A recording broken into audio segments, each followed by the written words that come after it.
Baik, sebelumnya Assalamualaikum warahmatullahi wabarakatuh.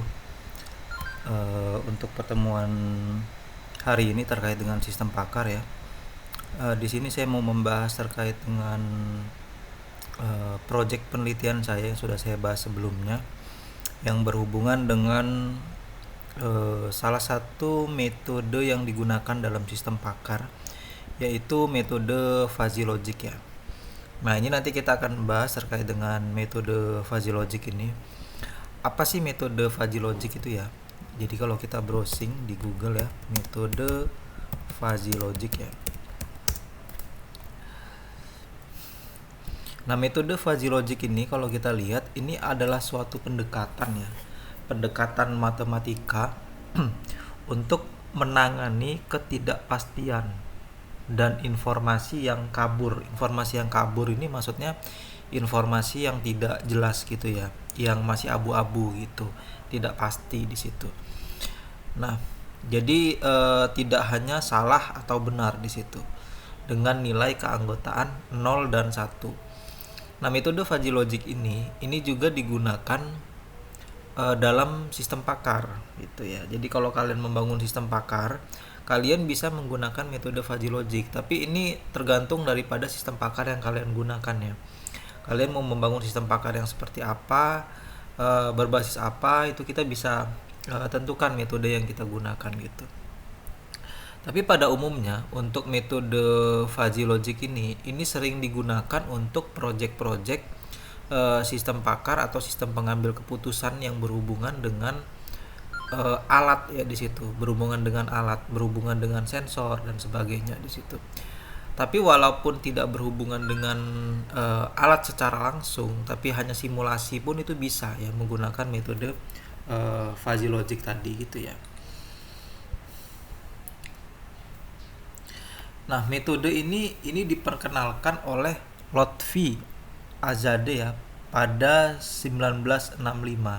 Jadi memang sudah lama sekali metode fuzzy logic ini dikenal ya.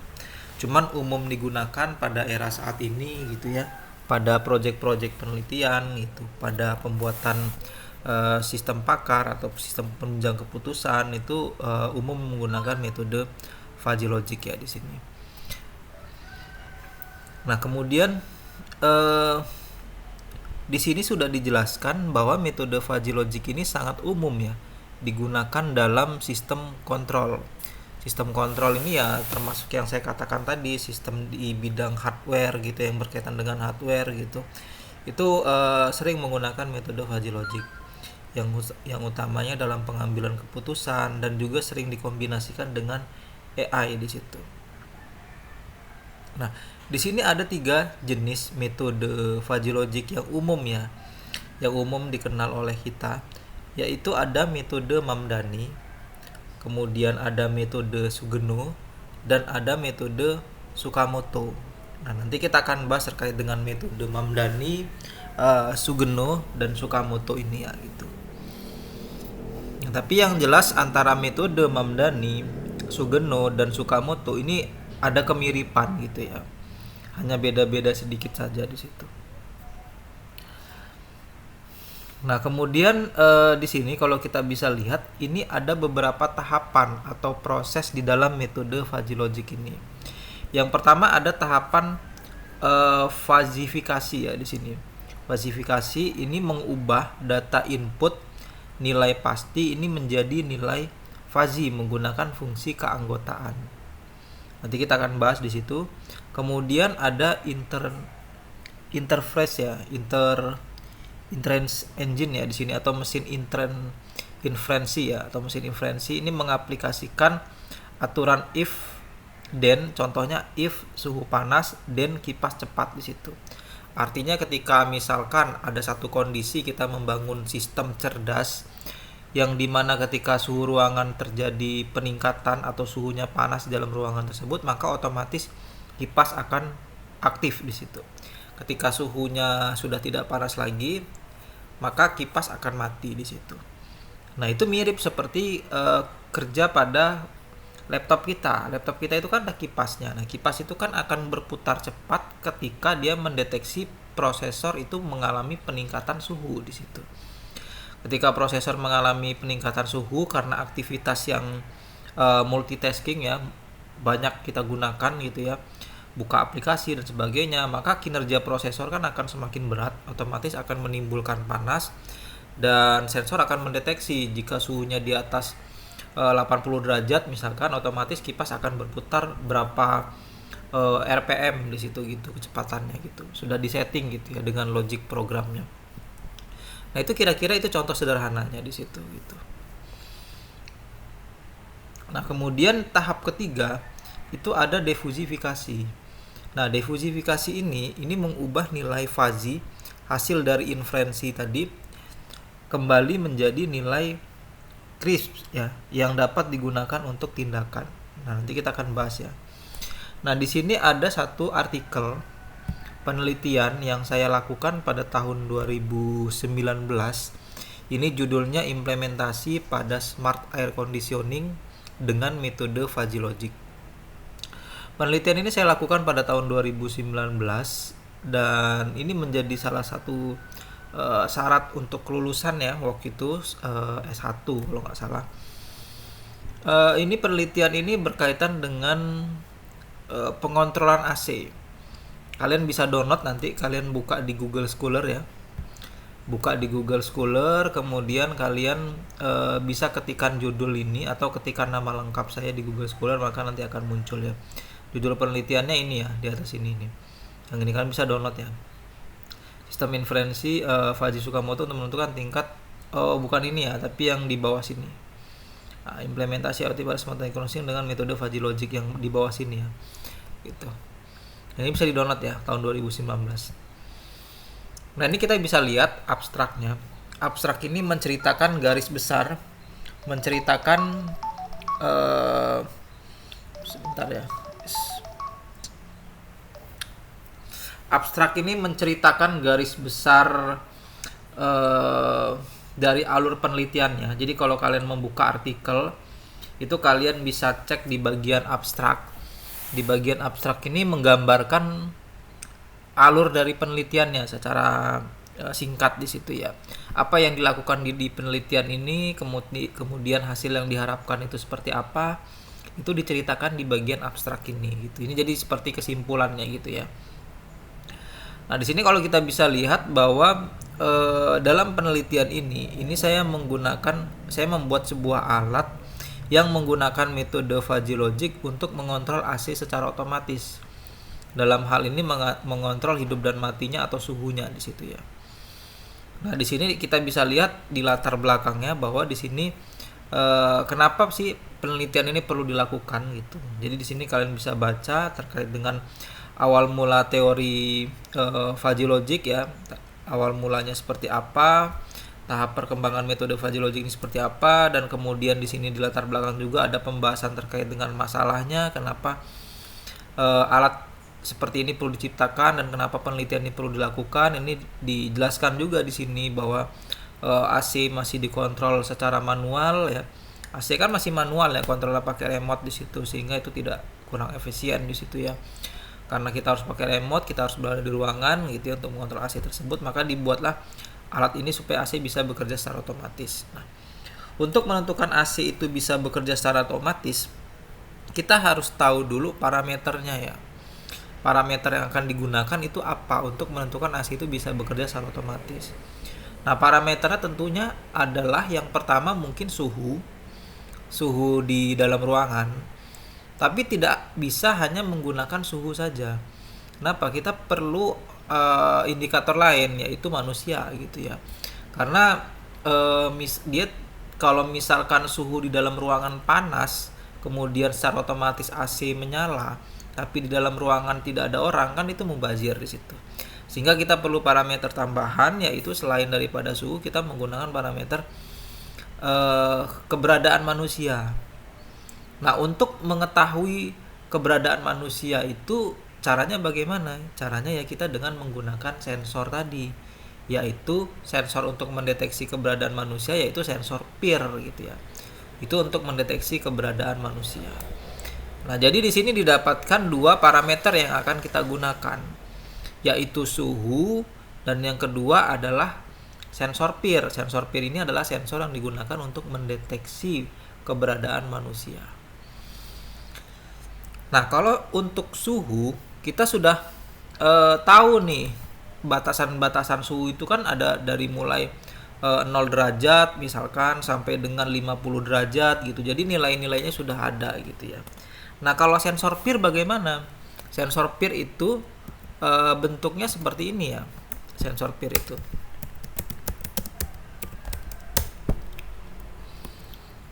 Nah, sensor peer itu bentuknya seperti ini. Dan ini kalian bisa coba juga. Ini harganya sangat murah ya, sekitar 12.000 sensor peer ini di online shop.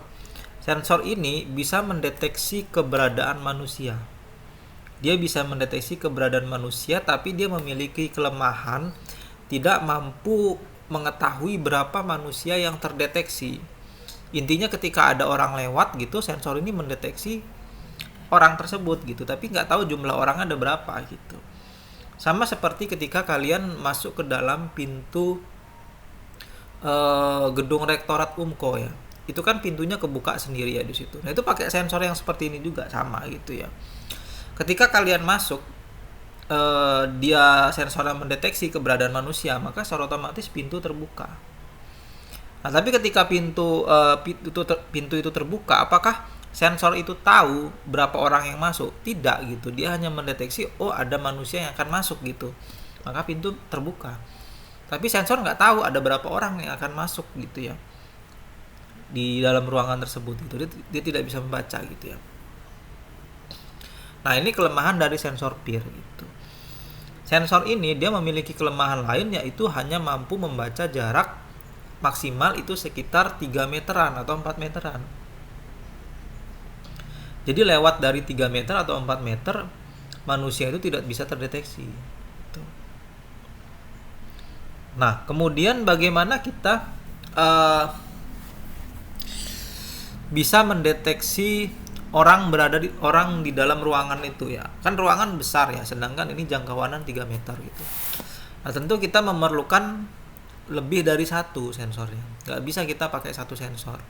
Jadi kita menggunakan beberapa sensor di sini. Nah, dalam penelitian yang saya lakukan di sini saya menggunakan ada sekitar 8 atau 9 sensor di sini ya. Jadi saya menggunakan sekitar 8 atau 9 sensor peer. 8 atau 9 sensor peer ini saya sebar di dalam ruangan gitu. Artinya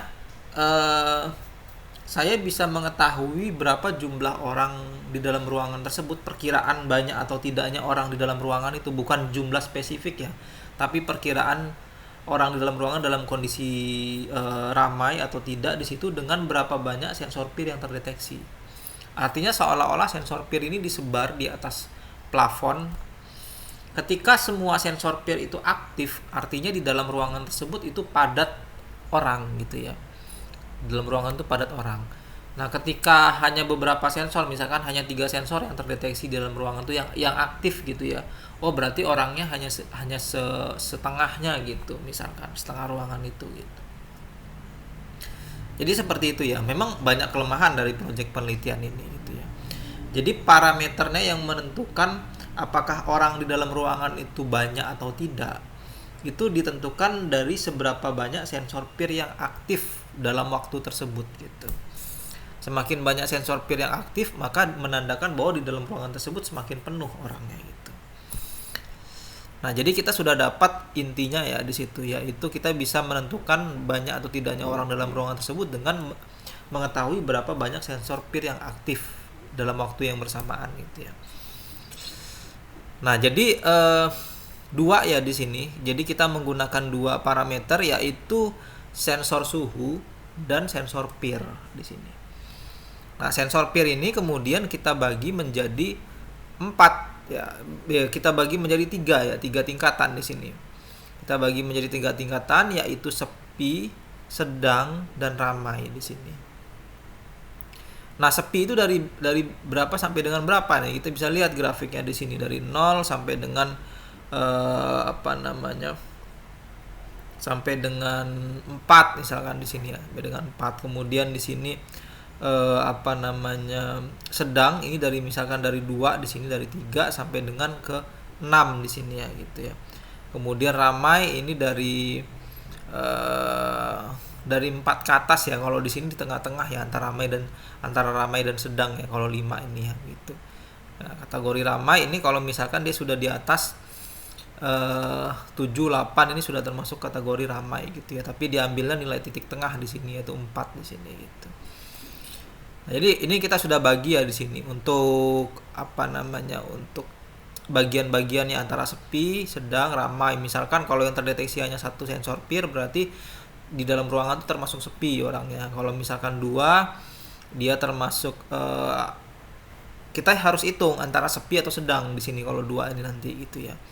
Kalau misalkan 4 di sini apakah dia masuk dalam kategori ramai di sini, ini nanti kita bisa hitung di situ. Yang pasti di sini grafiknya itu kalau dari sepi ini dari 0 sampai dengan 4 ini ya. Kemudian kalau sedang ini antara 2 sampai dengan 6 ini gitu.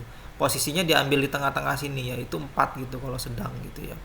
Nah, kalau ramai ini dari 4 sampai dengan 9 gitu. Nah, ini bisa dikategorikan sebagai 7 dan 8 ini kalau ramai gitu ya. Nah, itu penentuannya ya gitu. Kalau 8 sensor peer yang aktif berarti menandakan bahwa di dalam ruangan tersebut sedang dalam kondisi ramai di situ. Nah, kemudian sensor suhu sama ya di sini tentukan ini berdasarkan derajatnya ya. Kalau misalkan dingin itu dari berapa derajat, dari 0 sampai dengan 22 misalkan.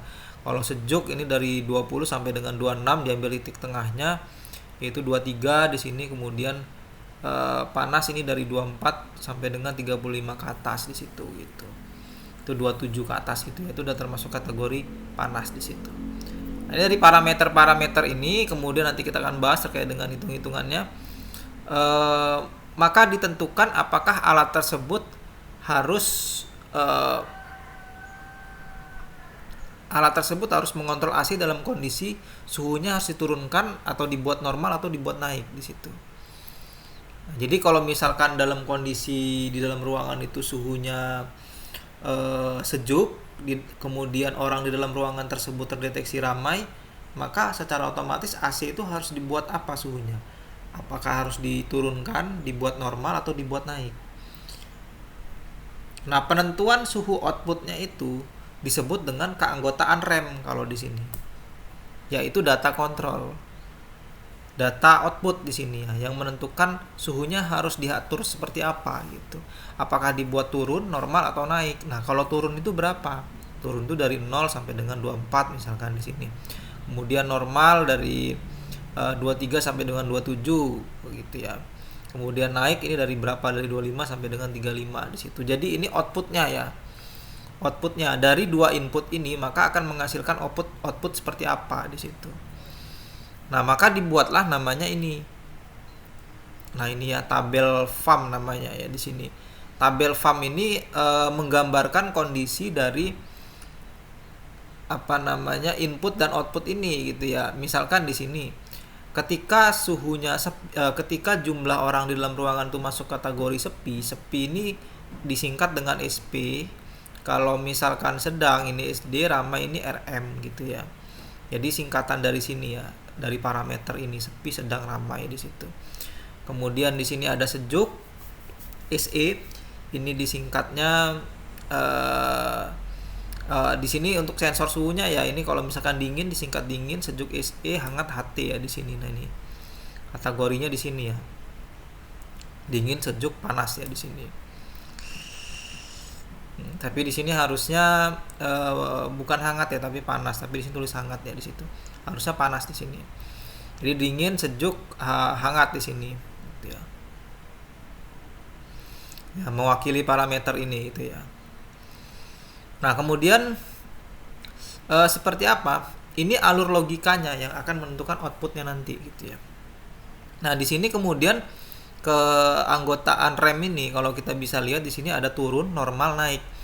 Turun, normal, naik ini disingkat. Turun ini dibuat menjadi TR singkatannya. Kemudian normal ini dibuat jadi NR dan naik ini disingkat menjadi NK di situ parameter ini. Nah, kemudian tabel ini kita yang menentukan sendiri. Jadi kita yang buat aturannya sendiri gitu ya tabel ini. Kalau misalkan di dalam ruangan dalam kondisi sepi dan suhu di dalam ruangan itu dingin, maka suhu AC harus dibuat seperti apa? harus dibuat naik di sini. Ini kita yang ngatur sendiri gitu ya logikanya. Kalau misalkan di dalam ruangan itu sepi, kemudian di dalam ruangan tersebut suhunya sejuk, maka suhu AC harus disetting seperti apa? Harus akan dibuat seperti apa? Dibuat normal suhunya. Normal itu berapa? Nah, ini kita bisa lihat normal ini antara 23 sampai dengan 27 di situ gitu. Nah, tapi nanti dari 23 27 ini kan ada nilai 24, 25, 26. Nah, ini bisa jadi di 24, bisa jadi di 25 gitu, tergantung daripada inputnya seperti apa gitu. Inputnya seperti apa. Suhunya berapa di situ, itu nanti akan menghasilkan penentuan outputnya ya. Nah, kemudian seperti sedang, kalau misalkan di dalam ruangan itu sedang, kemudian suhu di dalam ruangan itu hangat, maka harus dibuat seperti apa? Dibuat turun berarti, dibuat dingin berarti ini AC-nya gitu. Jadi perhitungannya, cara membacanya seperti itu ya. Kalau misalkan di dalam ruangan itu terdeteksi ramai, kemudian suhunya sejuk, maka AC harus dibuat seperti apa? Dibuat turun suhunya, TR di sini singkatnya gitu ya. Nah, jadi aturan-aturan ini yang buat kita gitu. Nah, setelah dibuat tabel seperti ini dan aturan-aturan ini kita yang menentukan, maka dibuatlah defusifikasi FAM. Nah, defusifikasi FAM ini adalah outputnya yang saya katakan tadi, tahap paling akhir tadi ya. Mesin inferensinya ada di sini. Nah, mesin inferensinya ada di sini gitu ya. Ada di hitung-hitungan ini gitu ya. Nah, defusifikasi FAM ini outputnya. Jadi outputnya seperti apa keterangannya? Jadi ada 9 aturan di sini. 9 aturan. Nah, ini kita bisa baca keterangannya. If peer ya. If peer ini jika sensor peer ini mendeteksi sepi, jika sensor peer ini sepi ya, maksudnya jika di dalam ruangan ini sepi, peer ini kan mau menyimbolkan sensor yang digunakan ya, sensor peer. SP ini artinya sepi di situ. Jadi jika di dalam ruangan terdeteksi sepi dan suhu di dalam ruangan ini, DHT ini menyimbolkan suhu ya, parameter suhu tadi gitu ya, DHT parameternya gitu. Ini saya lupa tadi jelaskan ya. Nah, ini parameter suhu ini disimbolkan DHT gitu ya. Jika sensor peer ini jika di dalam ruangan sepi, peer ini kan sensor deteksi manusia ya. Jika di dalam ruangan sepi dan di dalam ruangan DHT ini suhu ya, di dalam ruangan dingin, maka suhunya dibuat naik gitu ya. Dan rem maka naik gitu. Dan rem ini artinya ini ya. Rem ini kan ini ya. Nah, ini rem ini kan ini gitu ya, data kontrol, data outputnya gitu ya. Nah, disingkat rem gitu ya. Nah, jadi seperti itu cara membacanya. Jadi jika nomor 2 ya ini ya, jika sensor peer ini sepi, ini ya sepi, sensor peer ini sepi, terdeteksi sepi, berarti misalkan dia hanya aktif 3 sensor gitu, tapi masuknya dalam kategori sepi berarti ya di situ. Dan DHT-nya terdeteksi sejuk ini kalau misalkan suhunya berapa tadi ya? Jika DHT terdeteksi sejuk, ini kita bisa lihat di sini sejuk. Sejuk ini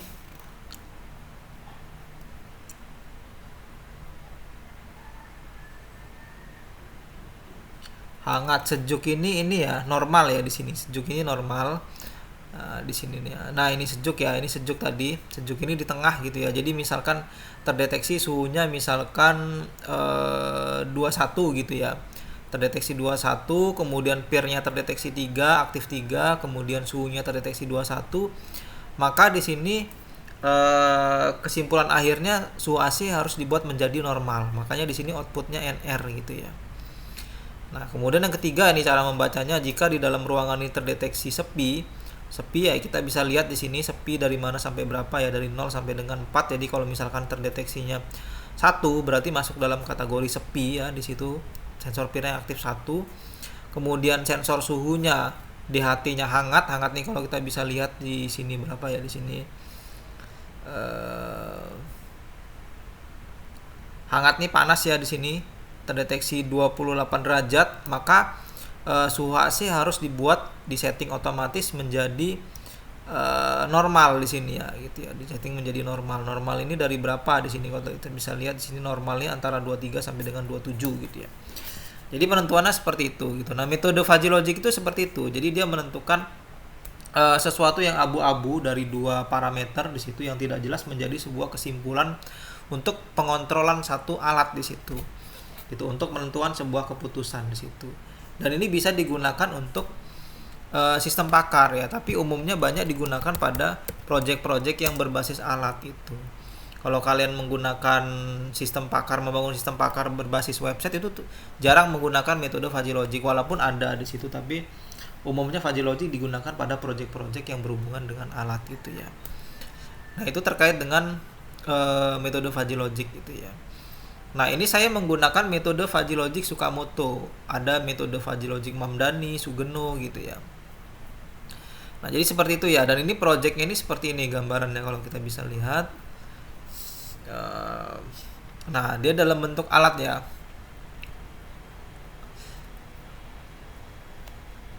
Nah, dia dalam bentuk alat seperti ini untuk mengontrol AC, dan juga ada aplikasinya gitu ya. Ada aplikasinya, ada monitor LCD-nya gitu. Nah, ini metode fuzzy logic seperti ini, dan nanti kita akan bahas lebih dalam terkait dengan metode fuzzy logic ini. Dan ini project ini menggunakan alat ya. Saya buatnya waktu itu saya menggunakan Arduino, menggunakan sensor pil LCD 16x2, sensor DHT yang warna biru itu ya, saya lupa tipe berapa itu. Sensor pil, habis itu Arduino, dan beberapa komponen lainnya ya, kayak kabel-kabel dan sebagainya gitu.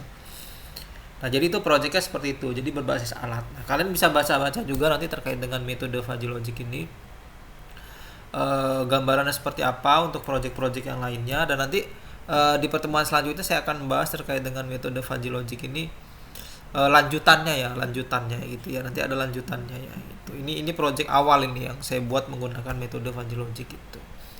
Jadi metode fuzzy logic ini dapat kita gunakan untuk menentukan ketidakpastian gitu ya, yang memiliki parameter umumnya lebih dari satu. Kalau cuma satu sebenarnya nggak perlu menggunakan metode fuzzy logic, minimal 2 gitu ya. Semakin banyak semakin bagus, misalkan parameternya 3, 4, 5 gitu, itu bagus gitu ya. Semakin banyak parameternya semakin akurat hasilnya gitu ya. Jadi kita menggunakan banyak parameter itu lebih bagus di situ. Itu. Tapi tentu memang perhitungannya lebih banyak nanti gitu ya. Nah, ini saya gunakan untuk mengontrol AC. Jadi konsep dasarnya ketika orang itu masuk ke dalam ruangan, ketika orangnya rame, otomatis AC itu menjadi dingin gitu. Ketika orang-orang di dalam ruangan itu sepi di situ atau sedikit, maka suhu AC dibuat sedang gitu. Jadi kita nggak perlu kontrol manual suhu AC-nya gitu. Jadi konsep dasar projectnya itu seperti itu cara kerjanya gitu. Nah, ini salah satu bentuk sistem pakar juga yang saya lakukan ya, penelitian yang saya lakukan gitu ya. Ini pada tahun 2019 ya, di sini nih nama saya di sini gitu ya. Ini project penelitian saya pada tahun 2019. Nanti kita akan bahas lagi project yang lanjutannya gitu ya. Gitu, ini kalian bisa download nanti di Google Scholar, tinggal di download saja. Nanti tinggal bisa dipelajari gitu ya. Kalian bisa baca-baca dulu gitu ya. Baik, mungkin itu saja ya yang bisa saya sampaikan. Kalau memang ada yang ingin ditanyakan, nanti bisa tanyakan di grup ya untuk informasi lebih lanjut gitu ya. Baik, saya tutup untuk pertemuan hari ini. Assalamualaikum warahmatullahi wabarakatuh.